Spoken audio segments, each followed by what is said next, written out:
আজ আমি আপনাদের সঙ্গে শেয়ার করব কাঁকরোলের একটা মজাদার রেসিপি। যারা কাঁকরোল খেতে খুব পছন্দ করেন তাদের কিন্তু এই রান্নাটা অসাধারণ লাগবে। একঘেয়েমো কাঁকরোল ভাজা খেতে খেতে যখন মনে হয় একটু অন্যরকম তৈরি করে কিছু খাই, সেই সময় কিন্তু একবার কাঁকরোলের এই রেসিপিটি অবশ্যই তৈরি করে খেয়ে দেখবেন। ভাত রুটি দুইয়ের সাথেই কিন্তু দুর্দান্ত খেতে লাগে, আর এই রান্নাটা করতে সময়ও লাগে কিন্তু খুবই কম। নমস্কার বন্ধুরা, অনুশ্রীর রান্নাঘরে আপনাদের সবাইকে স্বাগত। রেসিপিটি তৈরি করার জন্য আমি এখানে 250 গ্রাম পরিমাণে কাঁকরোল দিয়ে নিয়েছি। ভালো করে ধুয়ে পরিষ্কার করে নিয়েছি, আর কিভাবে কেটেছি আমি একটা কেটে আপনাদের দেখিয়ে দিচ্ছি। প্রথমে কাঁকরোলের দুটো পাশ ছুরি দিয়ে কেটে নেব। তারপর কাঁকরোলটাকে মাঝখান থেকে এরমভাবে টুকরো করে নিয়ে এরম একটু স্লাইস করে কেটে নেব। খুব বেশি মোটা নয়, খুব বেশি সরুও নয়, একটু মিডিয়াম করে এরমভাবে আমি কেটে নিয়েছি। এরপর গ্যাস অন করে একটা কড়া বসিয়ে দিয়ে দিলাম পরিমাণ মতন সর্ষের তেল। এখানে 2 চামচ সর্ষের তেলই আমি দিয়েছি। তেলটা গরম হয়ে গেলে কেটে রাখা কাঁকরোলগুলোকে দিয়ে দিলাম, আর তার সাথে দিয়ে দিলাম 1/2 চামচ পরিমাণে নুন আর 1/4 চামচ হলুদের গুঁড়ো, 1/4 চামচ দিচ্ছি ঝাল লঙ্কার গুঁড়ো। এবার কাঁকরোলটাকে আমি ভেজে নেব।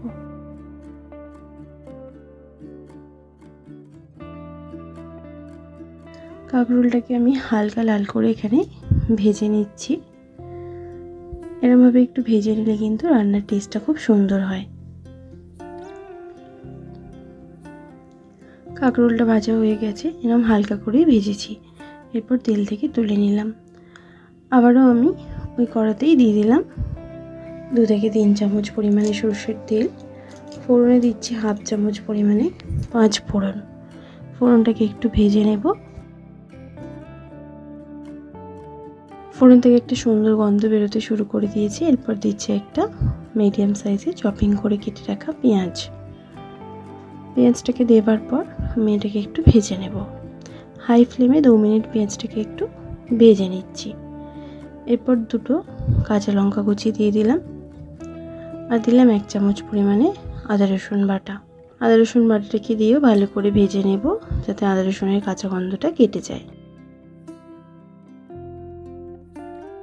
আদা রসুনের কাঁচা গন্ধটা কেটে যাওয়ার পর এখানে আমি দিচ্ছি 1/2 চামচ পরিমাণে হলুদ গুঁড়ো, 1 চামচ পরিমাণে দিচ্ছি কাশ্মীরি লঙ্কার গুঁড়ো, আর দিচ্ছি স্বাদ মতো নুন। ভালো করে একটুখানি কষিয়ে নেব লো ফ্লেমে। এরপর আমি একটা মিডিয়াম সাইজের দিয়ে দিলাম টমেটো কুচি, সামান্য একটুখানি জল দিয়ে দিলাম। এরপর টমেটোটাকে ভালো করে কষিয়ে নেব যতক্ষণ না টমেটোটা সফট হচ্ছে। টমেটোটা কিন্তু আগের থেকে অনেকটাই নরম হয়ে গেছে। এরপর 2 থেকে 3 মিনিটের জন্য ঢাকা দিয়ে লো ফ্লেমে আমি মশলাটাকে কুক হতে দেব। 2-3 মিনিট পর ঢাকাটা সরিয়ে নিয়েছি। মশলাটা কিন্তু এবার বেশ সুন্দরভাবেই কষানো হয়ে গেছে। টমেটোগুলো আগে থেকে অনেকটাই সফট হয়ে গেছে। একটুখানি প্যাচুলি দিয়ে এরমভাবে একটু ম্যাশ করে দিলাম। এরপর দিলাম 1/4 চামচ গরম মশলার গুঁড়ো, আর 1/2 চামচ দিচ্ছি আমচুর পাউডার। এরপর কাঁকরোলগুলোকে দিয়ে দিলাম। আমচুর পাউডার যদি না থাকে এখানে কিন্তু একটুখানি চাট মশলাও দিতে পারেন, একটু বেশ টক টক হবে, খেতেও কিন্তু ভালো লাগবে। ভালো করে নাড়াচাড়া করে নিলাম। এরপর দিচ্ছি 1/2 কাপ মতন জল, দিয়ে দেব সামান্য একটুখানি ধনেপাতা কুচি, দিয়ে ভালো করে নাড়াচাড়া করে মিশিয়ে নেব। এখানে রান্নাটা কিন্তু একদম শুকনো শুকনোই হবে, তাই জলটা কিন্তু বেশি একটা দিইনি। এবার ঢাকা দিয়ে 5 মিনিট লো ফ্লেমে রান্নাটা হতে দিচ্ছি। 5 মিনিট পর ঢাকাটা সরিয়ে নিলাম। ভালো করে একটুখানি নাড়াচাড়া করে নিচ্ছি।